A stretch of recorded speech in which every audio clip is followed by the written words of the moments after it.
La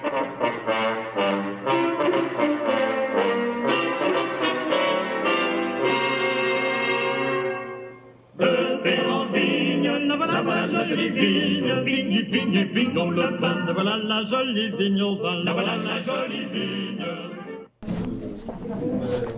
On est un petit peu surpris. Tu me donnes un coup de main, on va pousser un petit peu. Je prends un petit peu de... C'est la 10h45 8h15. 15. C'est moi, 8h moins le quart, non 7h45, il me semble. Je vais prendre un petit peu parce que... Tu me donnes un coup de main, on va pousser un petit peu. Oui. Alors, je voulais quelque chose, c'est évoqué au couvent des Minimes. Je suis désolé, qui est présenté ici. En 1654, donc, vous avez ici des photographies du couvent des Minimes, et c'était les caves ici du couvent. J'en ai parlé tout à l'heure, je n'en ai pas reparlé ensuite. Je ne suis pas un pro complet de la visite. Pour tout dire. Ici, c'est une visite assez fort, régulier et sympathique avec la ville de Paris, depuis très longtemps. Nous, ici, on ne fait pas de politique, donc que ce soit d'un bord ou de l'autre. Et très souvent, on retrouve dans les fouilles, soit rive gauche, comme je le disais tout à l'heure, notamment vers les arènes de Lutèce, soit même quelquefois dans la Seine. Alors, ici, nous allons arriver dans une première partie du musée où on va vous faire voir des outils pour travailler la vigne. Il n'y a pas de vin sans vigne. Et donc, le verset par contre. Et ici, sur votre droite, donc, vous avez une évocation de ce qui sert à la fois. Donc, vous trouvez à la fois des serpettes, vous trouverez des sécateurs, vous trouverez différentes râpes déjà, mais ça reste pour travailler la vigne. D'accord ?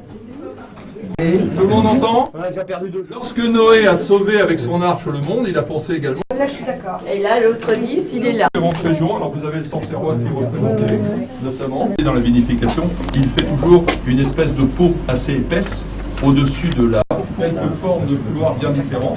À chaque fois, si vous me posez la question, qui était Jean Jaurès, qui était amateur de vin.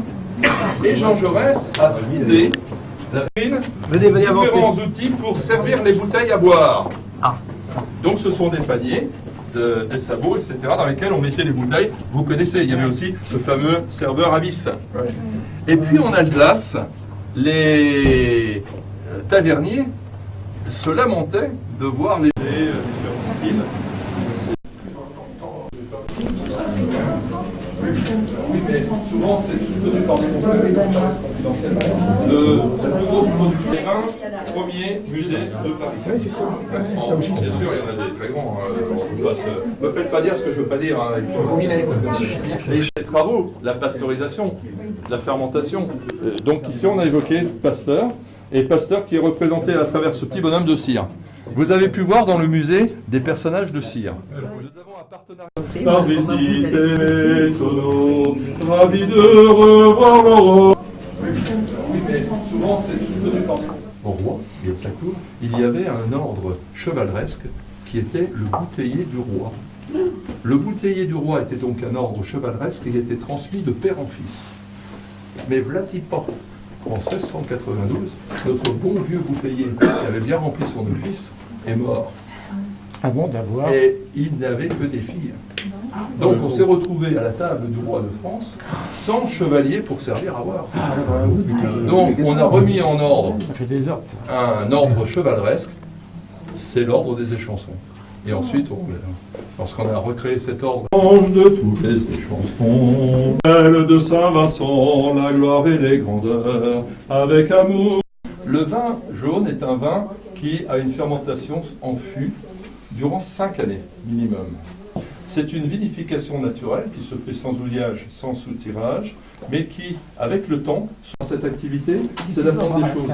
Parce qu'en fait, avec la viticulture, avec l'œnologie, on apprend l'aquilotologie des régions, les arts traditionnels et les arts populaires, mais aussi les modes de vie, les us, les coutumes actuelles, et puis toute cette partie de géologie également, car sur un cépage similaire, et je vais en arrêter après, et vous allez le voir ce soir à travers le Syrah, je crois.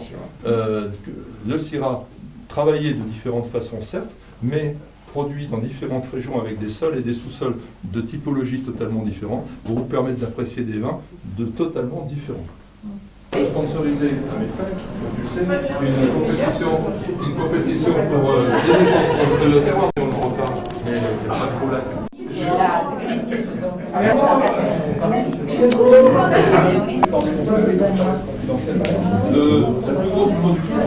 plus gros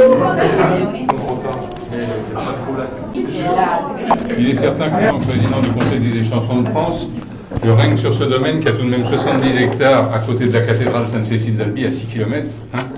Et c'est très difficile de faire des vins dans le fond d'un prix raisonnable. Mal nous en a pris d'acheter cette propriété. Si vous en étiez actionnaire, il faut savoir qu'en moyenne, depuis 1990, on a perdu 50 000 € par an. Mais heureusement, on est 130. Donc ça ne coûte pas plus cher que votre part de vol. Mais bon, c'est une belle aventure tout de même, puisque au jour d'aujourd'hui, si vous voulez, avec des rendements hectares inférieurs à 40 hecto-hectares, je pense qu'on fait quand même les plus grands vins d'aire d'appellation. Donc, pour vous raconter l'histoire, vous êtes au cœur de l'appellation Gaillac, à 6 km sur la rive gauche pour les rouges et sur la rive droite, c'est-à-dire sur Cestérol pour les blancs.